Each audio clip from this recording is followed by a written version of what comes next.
ನಮಸ್ಕಾರ ವೀಕ್ಷಕರೇ, ನಾನು ರಾಧಿಕಾ. ಕರಾವಳಿ ವೈವಿಧ್ಯ ಯೂಟ್ಯೂಬ್ ಚಾನಲ್ಗೆ ತಮಗೆಲ್ಲರಿಗೂ ಸ್ವಾಗತ.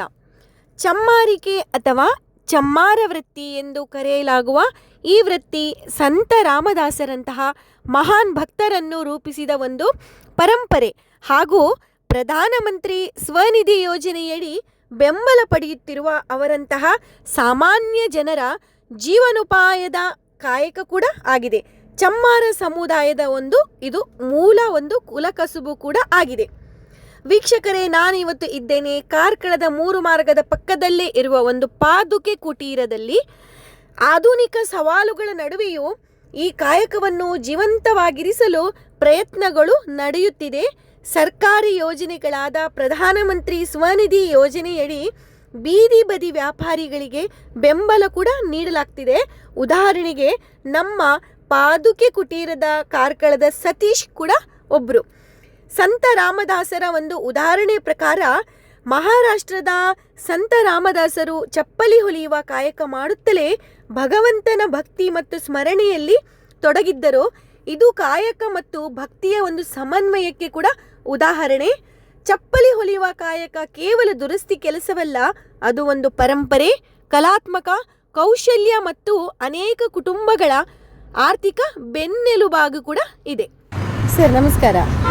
ಕರಾವಳಿ ವೈವಿಧ್ಯ ಯೂಟ್ಯೂಬ್ ಚಾನಲ್ಗೆ ತಮಗೆ ಸ್ವಾಗತ ಸರ್. ಓಕೆ, ನಿಮ್ಮ ಹೆಸರೇನು ಸರ್? ಸತೀಶ್ ಅಂತೇಳಿ. ನೀವು ಇಲ್ಲಿ ಎಷ್ಟು ವರ್ಷದಿಂದ ಈ ಕೆಲಸ ಮಾಡ್ತಾ ಇದ್ದೀರಿ?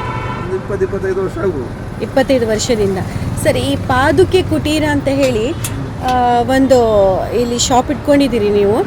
ಸೊ ಇದ್ರ ಬಗ್ಗೆ ಏನು ಹೇಳಿಕ್ಕೆ ಇಷ್ಟಪಡ್ತೀವಿ? ನಾವು ಇದೇ ಚಪ್ಪರ ಟೈಪಲ್ಲಿ ಇದ್ದು ಈಗ ಅದು ಗೌರ್ಮೆಂಟ್ ನಮ್ಮದು ಸಮಾಜ ಕಲ್ಯಾಣ ಇಲಾಖೆಯವರು ನಮ್ಮದು ಎಷ್ಟು ಇದರಲ್ಲಿ ಚಮ್ಮಾರ ಇದರಲ್ಲಿ ಅವರು ಇಲ್ಲಿ ಬಂದು ಅದಕ್ಕೆ ಬೇಕಾದ ವ್ಯವಸ್ಥೆ ಎಲ್ಲ ಮಾಡಿ ಮುನ್ಸಿಪಾಲಿಟಿ ಪರ್ಮಿಷನ್ ಎಲ್ಲ ಕೊಟ್ಟಿದ್ದಾರೆ. ಹೌದು ಹೌದು ಸರ್. ಮತ್ತೆ ಇಲ್ಲಿ ನಮ್ಮ ಈ ಕಾರ್ಕಳದ ಜನರು ಹೇಗೆ ಸರ್ ನಿಮಗೆ ಒಂದು ಸ್ಪಂದನೆ ಕೊಡ್ತಾ ಇದ್ದಾರೆ?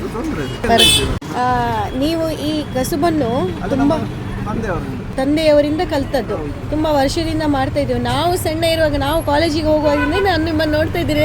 ನಾವು ನಿಮ್ಮ ರೆಗ್ಯುಲರ್ ಒಂದು ಕಸ್ಟಮರ್ ಅಂತ ಕೂಡ ಹೇಳ್ಬೋದು. ಈಗ ನೀವು ಇಲ್ಲಿ ಕಾರ್ಕಳದಲ್ಲಿ ಒಂದು ಪಾದುಕೆ ಕುಟೀರ ಅಂತ ಹೇಳಿ ಸರ್ಕಾರದ ವತಿಯಿಂದ ಆಯೋಜನೆ ಮಾಡಿಕೊಟ್ಟ ಒಂದು ಶಾಪಲ್ಲಿ ಒಂದು ಕೆಲಸ ಮಾಡ್ತಾ ಇದ್ದೀರಿ. ಮತ್ತೆ ಕಾರ್ಕಳದ ಜನರು ಕೂಡ ನಿಮಗೆ ಒಳ್ಳೆ ಪುರಸಭೆಯವರ ಒಂದು ಪರ್ಮಿಷನ್ ಕೂಡ ಸಿಕ್ಕಿದೆ ಇದಕ್ಕೆ. ತಾವು ಇಲ್ಲಿ ಒಂದು ಜನರಿಗೆ ಒಂದು ಒಳ್ಳೆಯ ಒಂದು ಸೇವೆಯನ್ನು ಕೂಡ ಕೊಡ್ತಾ ಇದ್ದೀರಿ. ಹಾಗಾಗಿ ನಿಮಗೆ ಹಾಗೂ ನಿಮ್ಮ ಒಂದು ಈ ಉದ್ಯೋಗಕ್ಕೆ ಒಳ್ಳೆಯದಾಗಲಿ ಅಂತ ಹೇಳಿ ಕೇಳ್ಕೊಳ್ತೇವೆ. ನಮ್ಮ ಜೊತೆ ಮಾತನಾಡಿದ್ರಿ ತುಂಬ ಧನ್ಯವಾದಗಳು.